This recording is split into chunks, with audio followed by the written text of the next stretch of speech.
जी, तो एसईओ का जो है कंप्लीट कोर्स है, इसको हम स्टार्ट करने लगे हैं आज। और ये अपडेटेड कोर्स होगा। इसमें जो है 2021, 20 और 22 के मुताबिक जितनी भी अपडेट्स आई हैं और जो भी गूगल ने अपडेट दी हैं एसईओ के वर्ड में, जो भी चेंजिंग्स आई हैं उनको मद्देनजर रखते हुए हमने जो है ये कोर्स डिजाइन किया है। और इसको हम स्टार्ट करते हैं। तो एक ओवरव्यू जो है एसईओ का, वो हम इसमें देखेंगे कि इसका इंट्रो होगा कि एसईओ है क्या, इसमें हम क्या करते हैं, इसमें क्या किया जाता है, ये क्यों जरूरी है। ठीक है, उसमें हम एसईओ को सीखेंगे। इंट्रोडक्शन में एसईओ को कंप्लीट देखेंगे। सेकंड पे हमारा पास जो लेक्चर आएगा उसमें ना ब्लॉग निश होता है। एसईओ डिपेंड ही ब्लॉग पे करती है, ब्लॉग निश पे करती है। अब कुछ लोग इसको निच बोलते हैं, कुछ निश बोलते हैं। जब आप एसईओ सीख लेते हैं तो आपने देखा होगा कि लोग कहते हैं जी मैंने टूर्स की वेबसाइट बनाई है, मैंने जो है कुकिंग की वेबसाइट बनाई है। तो उस टॉपिक को जो हम निश बोलते हैं, ठीक है, उस ब्लॉग के टॉपिक को निश बोला जाता है। और एसईओ में क्यों जरूरी है ये आगे जाके हम देखेंगे, क्योंकि हर चीज में ना कंपटीशन होता है, मुकाबला होता है। तो उसको डिफाइन, उस मुकाबले में, उस लाइन में, उस कैटेगरी में आने के लिए हमें जो है एक निश जो है टॉपिक डिसाइड करना होता है। वो ब्लॉग के लिए हो सकता है, क्योंकि हम ब्लॉग, मुख्तलिफ लोग जो है ब्लॉगिंग करते हैं तो उस पर्पस के लिहाज से। ठीक है। सेकंड पे, थर्ड पे जो है हम कीवर्ड रिसर्च देखेंगे कि कीवर्ड रिसर्च क्या होता है, किस तरह की जाती है, कौन से टूल्स हैं। तो वो सारे हम जो है इनके दरमियान, कीवर्ड रिसर्च के दरमियान हम देखेंगे कितनी टाइप्स होती हैं और इनको जो है सबसे मोस्ट फेमस टूल्स कौन से हैं, की points, important factor keyword research के वो क्या है। ठीक है, वो देखेंगे। उसके बाद जो है जब हमने कीवर्ड, सबसे पहले हमें एसईओ का पता चल जाएगा कि एसईओ क्या है। देन हमने देख लिया कि जी हमने टॉपिक किस पे काम करना है, वो भी हमने डिसाइड हो गया। फिर हमने कीवर्ड्स निकाल लिए। हमारे पास एक स्ट्रक्चर आ जाएगा कि हमारे पास हमने किन कीवर्ड्स पे काम करना है और किन के बारे में हमने लिखना है, या किस वेबसाइट को रैंक करना है, कौन सा कीवर्ड है। जैसे अगर मैं आपको बताऊं, अब हम कपड़ा लेने जाते हैं, एक छोटी सी मिसाल दूं तो कपड़े की मुख्तलिफ टाइप्स है। कॉटन होता है, वॉशिंग वेयर होता है, लॉन होता है। तो इस होते तो कपड़े ही है ना, लेकिन वो जी जी। टाइप्स है। इसी तरह एसईओ में कीवर्ड्स होते हैं जिनको हम लॉन्ग टर्म बोलते हैं, शॉर्ट टेल बोलते हैं, लॉन्ग टेल बोलते हैं। ठीक है, एलएसआई कीवर्ड्स होते हैं। तो वो सारे कीवर्ड्स की टाइप्स हैं। अब वो जब हमारे पास डिसाइड हो जाएंगे तो उसके बाद हमने जो है ना कंटेंट लिखना है। अब हमने वो वेबसाइट आपके क्लाइंट की हो सकती है, वो वेबसाइट आपकी उस कंपनी की हो सकती है जिस कंपनी के लिए आप काम कर रही हैं। ठीक है, वो वेबसाइट आपकी अपनी जाती हो सकती है। ठीक है, तो आपके पास एक पूरा रोड स्ट्रक्चर होता है, एक मैप होता है कि आपने किन कीवर्ड्स पे लिखना है, किन चीजों को टारगेट करना है। ठीक है, उसके बाद आपके पास जो है ऑन पेज एसईओ आती है। ठीक है, अब ऑन पेज एसईओ क्या है, इसमें हम कौन से इंपॉर्टेंट फैक्टर्स हैं, ये क्यों जरूरी है, ठीक है, हम वो देखेंगे।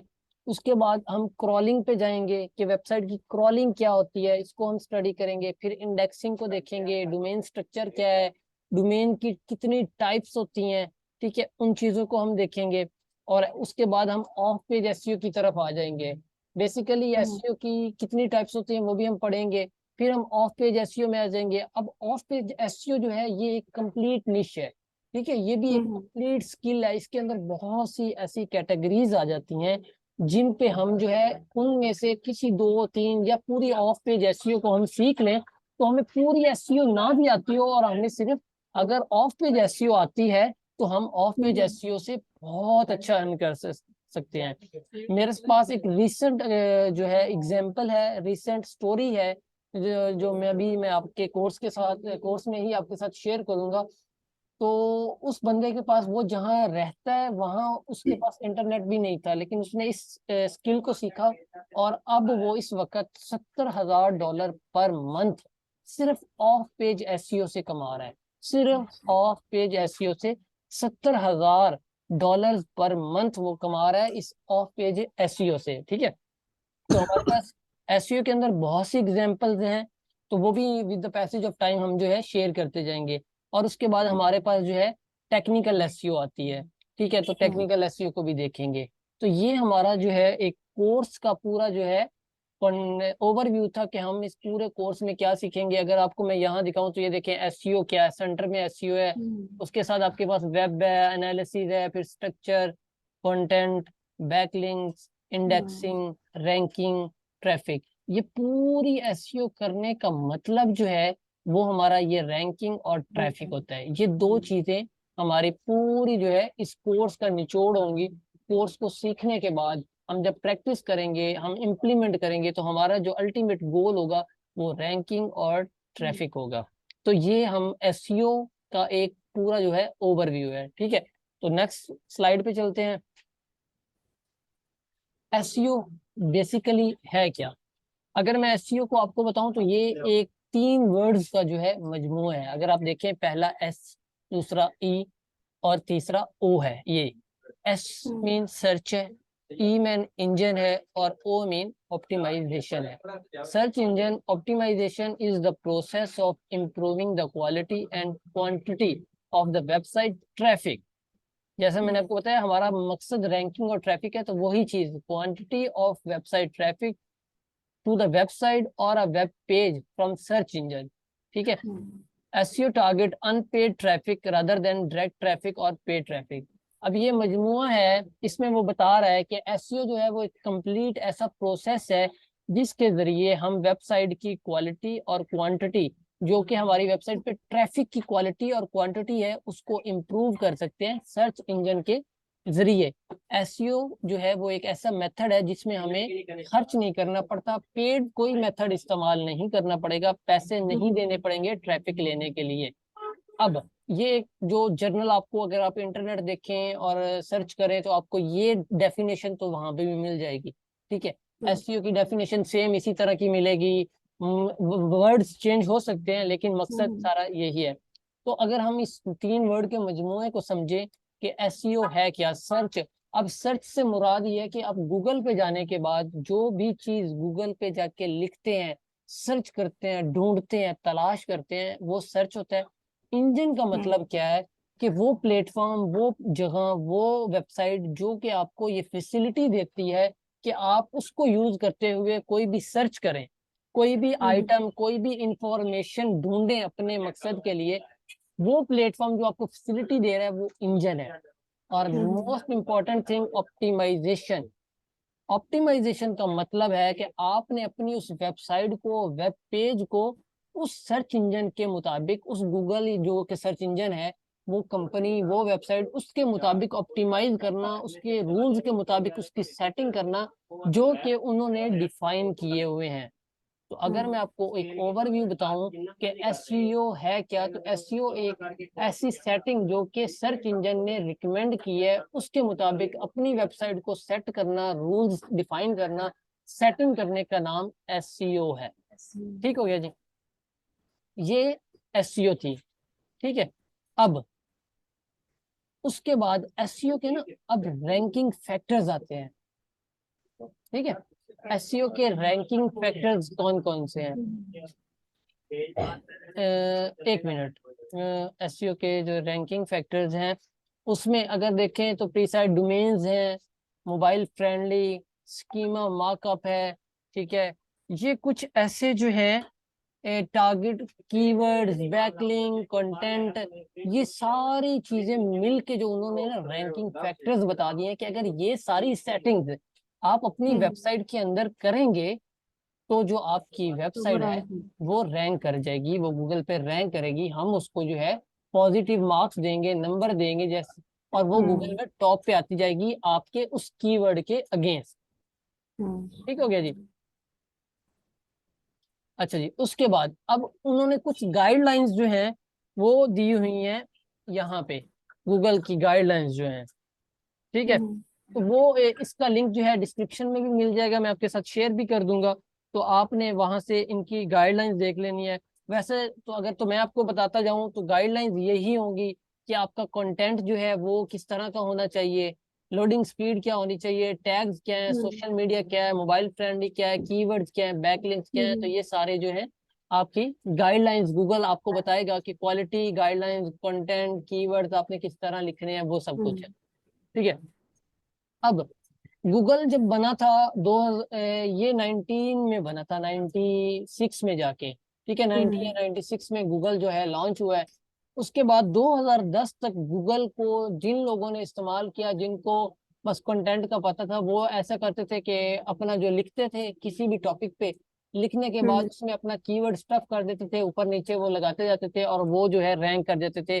5-7 दिन के अंदर, 3 दिन के अंदर जो है रैंक कर देते थे। Aahista Aahista with the passage of time जो है 2010 के बाद जो कि आके 2015 में ना आपने गूगल ने अपना पहला एल्गोरिदम जो कि पांडा एल्गोरिदम था वो इंट्रोड्यूस करवाया। ठीक है, ये 2011 में आया, 2010 के बाद 2011 में ये जो है लॉन्च किया गया है पांडा एल्गोरिदम। और इसकी अपडेट जो आई थी वो 2015 में आई थी। अब इस एल्गोरिदम का मकसद क्या था? अब अगर यहाँ पे आप देखें तो उसकी डिस्क्रिप्शन सारी दी हुई है, update was release to focus on the spamming links और ऑल दिस।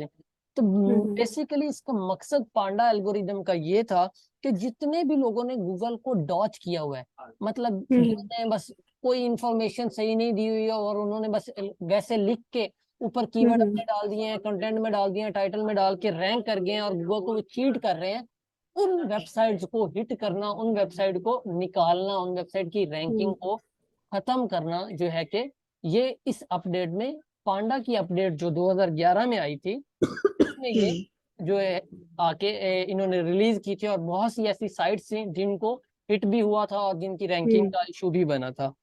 सेकंड पे हमारे पास पेंगुइन आता है। ठीक है, अब पेंगुइन में ना इन्होंने जो कि ये 2012 में ही इनकी अपडेट आ गई थी, 2011 में पांडा आया और पेंगुइन। अब पांडा का काम क्या था, उसने जो है आपके कंटेंट को देखा, लो क्वालिटी कंटेंट जितना भी था उन्होंने उसको हिट किया।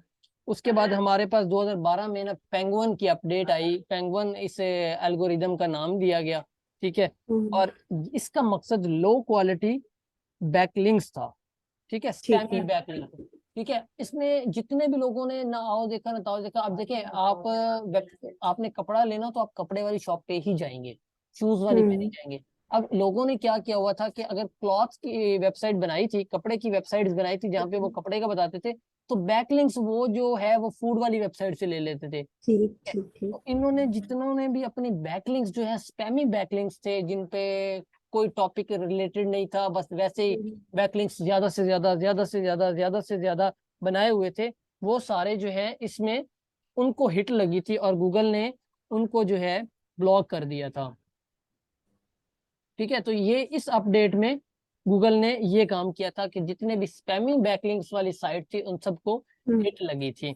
उसके बाद आपके पास हमिंग बर्ड एक जो है एल्गोरिदम रिलीज हुआ ये 2013 में। तो 3 साल लगातार गूगल 2010 के बाद एफिशिएंट हुआ और अपडेट्स देता रहा। तो हमिंग बर्ड का जो है आपके पास अपडेट आई। इसमें क्या था, इसमें LSI कीवर्ड्स जो थे उसको, यहाँ पे मैं अगर आपको एक टेक्निकल बात बताता जाऊं तो सिमेंटिक इंडेक्सिंग यहाँ पे इस अपडेट में उन्होंने इंट्रोड्यूस करवाया था, सिमेंटिक इंडेक्सिंग। हम आगे जाके देखेंगे कि सिमेंटिक इंडेक्सिंग क्या होती है। तो मेन इसमें जो है सिमेंटिक इंडेक्सिंग बताई गई और दूसरा LSI कीवर्ड, आप यहाँ लिख भी सकते हैं LSI कीवर्ड जो होते हैं। ठीक है, यहाँ पे वो इंट्रोड्यूस करवाए गए थे। ये क्या है एलएसआई कीवर्ड्स? ये LSI कीवर्ड्स वो कीवर्ड्स होते हैं जो कि आपके रिलेटेड कीवर्ड होते हैं उस क्यूरी के रिलेटेड। आगे मैं नेक्स्ट आपको जो है स्लाइड्स में बताता हूँ कि LSI कीवर्ड की एग्जांपल भी दूंगा ताकि आपको जो है वो क्लियर हो जाए। उसके बाद फ्रीड आया, फिर पिजन आया, फिर रैंक ब्रेन आया और फिर मोबाइल और बहुत सी update with the passage of time आती गई हैं। अभी रिसेंट ब्रॉड कोर अपडेट भी आई हैं। अब यहाँ पे आपने जैसा पूछा LSI कीवर्ड्स क्या है। ठीक है, यहाँ पे LSI कीवर्ड्स और पूरा एक कीवर्ड का मैंने जो है स्ट्रक्चर बता दिया आपको कि कीवर्ड्स को सर्च क्यूरी क्या है, कीवर्ड्स किस तरह हम देखते हैं। गूगल में अगर आप लिखें, यहाँ पे देखें तो आपके पास वर्डप्रेस SEO है, ये आपका एक प्राइमरी कीवर्ड होता है। ठीक है, प्राइमरी का मतलब मेन कीवर्ड जो आप गूगल पे जाके लिखते हैं, बेस्ट क्लॉथ देख सकते हैं, बेस्ट गिफ्ट देख सकते हैं, जो भी गूगल में आप पहली क्यूरी लिखते हैं वो आपके पास प्राइमरी कीवर्ड होता है। ठीक हो गया। अब अगर आप पेज को स्क्रॉल करें और नीचे जाएं, पेज को स्क्रॉल करके, ठीक है, तो आपके पास पेज के एंड पे LSI कीवर्ड होते हैं जो कि रिलेटेड होते हैं। देखिए अगर मैंने यहाँ पे लिखा है वर्डप्रेस SEO, तो मुझे उसने रिलेटेड कीवर्ड क्या दिए हैं, WordPress SEO tutorial, WordPress SEO tips, WordPress SEO plugin, without plugin. ठीक है, अब ये LSI कीवर्ड्स हैं। ठीक है, इसी तरह साथ में रिलेटेड कीवर्ड भी होते हैं। how to add SEO in WordPress, how to get Yoast SEO Premium, how Yoast SEO Review। तो ये कीवर्ड्स जो है रिलेटेड कीवर्ड और LSI कीवर्ड्स होते हैं, ठीक है। अब अगर मैं आपको लाइव एग्जांपल दिखाऊं तो हम जो चलते हैं गूगल पे, और यहाँ पे जाने के बाद अगर यहाँ पे मैं लिखता हूँ SEO टिप्स, मैंने यहाँ पे SEO टिप्स लिखा, आपको नजर आ रहा है? नहीं, गूगल ओके, नहीं नजर आता। मैं आपको शेयर कर देता हूँ जो है यहाँ पे, ठीक है। अब मैंने यहाँ पे लिखा है SEO टिप्स, ठीक है। अब यहाँ पे ये मेरा क्या हुआ, ये मेरा प्राइमरी कीवर्ड हो गया, ठीक है, जो कि मैंने लिख दिया है। अब नीचे अगर मैं जाता हूँ कीवर्ड पे, यहाँ पे जाके तो ये देखें, ये हमारे पास LSI कीवर्ड्स आ गए हैं, ठीक है। ये हमारे पास अब LSI कीवर्ड्स है। अब LSI कीवर्ड्स का आपको समझ आई? चले, अब हम नेक्स्ट चलते हैं, ठीक है। ये LSI कीवर्ड, उसके बाद यहाँ पे आने के बाद जो है ये हमारे पास आती है। अब यहाँ पे क्या होता है, एक मिनट। अब LSI कीवर्ड कितने जरूरी हैं? 95% यूजर जो है वो सेकंड पेज पे नहीं जाते। मैंने अगर कोई चीज़ लिखी है तो आज के दौर में अगर मैं देखूं तो इतना गूगल एफिशिएंट हो गया कि मुझे पहले 2-3 रिजल्ट्स में ही गूगल जो है वो एग्जैक्ट रिजल्ट दे देता है, जिससे मुझे जो इंफॉर्मेशन चाहिए वो मिल जाती है। बहुत कम लोग होते हैं, 5% ऐसे लोग हैं जो कि आपके सेकंड पेज पे जा रहे होते हैं, ठीक है। अदरवाइज 95% लोग जो है वो सेकंड पेज पे नहीं जाते। ये एक सर्वे के मुताबिक जो है डिसाइड हुआ है। उसके बाद अब organically CTR break down by position, ये जो सोर्स है, ये जो इंफॉर्मेशन मैं आपको दिखा रहा हूँ, ये एक बहुत बड़ी साइट है SEO की इंडस्ट्री में, जिसको बैकलिंको बोलते हैं। बैकलिंको.com, मैंने साथ सोर्स तो भी दिए, लिखा हुआ है। अब इन्होंने ये बताया है, यहाँ पे ये सर्वे हुआ था, तो 95% लोग वो लोग हैं जो कि पहले 3 रिजल्ट्स के अंदर ही अपना जो है वो इंफॉर्मेशन ले लेते हैं, ठीक है। अगर फर्स्ट पे देखें तो 31.73% उन्हें फर्स्ट पेज से ही रिजल्ट मिल जाता है, सेकंड पे जाने की जरूरत ही नहीं पड़ती। फिर सेकंड, तो 3 पेजेस तक ये लोग जाते हैं, इसके बाद आगे कोई लोग इतने विजिट नहीं करते, ठीक है। तो 95% जो है वो सारी ट्रैफिक आपको पहले पेज और पहले 3 रिजल्ट्स के अंदर ही मिल जाती है। ठीक हो गया जी? अभी तक आपको कोई चीज समझ ना आई हो? नहीं, अभी तक तो आ गई। चले, अब हमारे पास उसके बाद आता है सर्च इंजन मार्केट शेयर अप्रैल 2022, 21, 23, ये सारे जो है ना उसके मुताबिक, ये एक रिसेंट जो है अप्रैल 2020 में इन्होंने जो है ये सर्वे किया था ना, जो उसमें उन्होंने अगर देखें तो मार्केट में सर्च इंजन तो बहुत से हैं, ठीक है। गूगल है, बिंग है, बाइडू है, याहू है, येंडेक्स है, डक डक गो है। तो इस तरह के बहुत से सर्च इंजन हैं। अब इनमें से कुछ ऐसे हो सकते हैं जो आपने भी अभी देखे हो, और कुछ आप जानते भी हो, ठीक है। अब अगर मैं गूगल की बात करूं तो मार्केट शेयर और स्टैट्स को मिलाकर 91%, 90.98% शेयर जो है वो सारा गूगल के पास है। इसका मतलब ये हुआ कि पूरी दुनिया में 91.98% लोग गूगल पे ही सर्च करते हैं। गूगल के अलावा जो है वो 2%, 1%, 0.5% इस तरह की है। अगर बिंग की बात की जाए तो बिंग जो है माइक्रोसॉफ्ट का सर्च इंजन है, और इस पे लोग 2.55% सर्च करते हैं, ठीक है। फिर बाइडो आता है। बाइडो जो है ये आपका जो है चाइना का सर्च इंजन है, ठीक है। चाइनीज लोग और चाइनीज वेबसाइट जितनी है वो यहाँ पे आपको मिलती हैं, तो 1.44% लोग जो है वो वहाँ सर्च करते हैं, और फिर याहू पे करते हैं और येंडेक्स पे करते हैं, ठीक है। तो आपके पास सबसे ज्यादा मार्केट शेयर जो है वो आपके पास गूगल का ही होता है, ठीक है। अब अगर मैं कंक्लूजन की बात करूं, ठीक है, कंक्लूजन की बात करूं तो हमारे पास एसईओ जो है उसमें हमने देखा कि उसके रैंकिंग फैक्टर्स क्या हैं, एसईओ खुद है क्या चीज। फिर हमने उसके एल्गोरिदम्स को देखा है, एल्गोरिदम में हमने पांडा देखा, पेंगुइन देखा, हमिंग बर्ड है, फ्रीड है, पोssum है, मोबाइल है। फिर हमने एलएसआई कीवर्ड्स देखे कि एलएसआई कीवर्ड्स क्या हैं। बैकलिंकों का सोर्स हमने देखा कि बैकलिंकों की स्ट्रेटजी के मुताबिक, एक सर्वे के मुताबिक, अभी तक जो सर्वे हुआ है उसके मुताबिक लोग पहले 3 रिजल्ट पे इंफॉर्मेशन मिल जाती है, नहीं मिलती कितने % लोग हैं जो नेक्स्ट पेजेस पे जाते हैं, ठीक है, वो हमने देखा। और फिर मार्केट एनालिसिस देखा कि सर्च इंजन में मार्केट सबसे ज्यादा जो है वो किसके पास ऑडियंस है। तो हमने आज भी इस क्लास में हमने ये सारी चीजें पढ़ी हैं। अभी तक अगर आपको इन चीजों में से कोई चीज समझ नहीं आई तो आप वो पूछ सकती हैं। इसके अलावा अगर आपको कोई भी क्वेश्चन हो तो वो भी आप जो है पूछ लें। नहीं, अभी तक तो लेक्चर में तो सारी चीजें क्लियर है। अच्छा,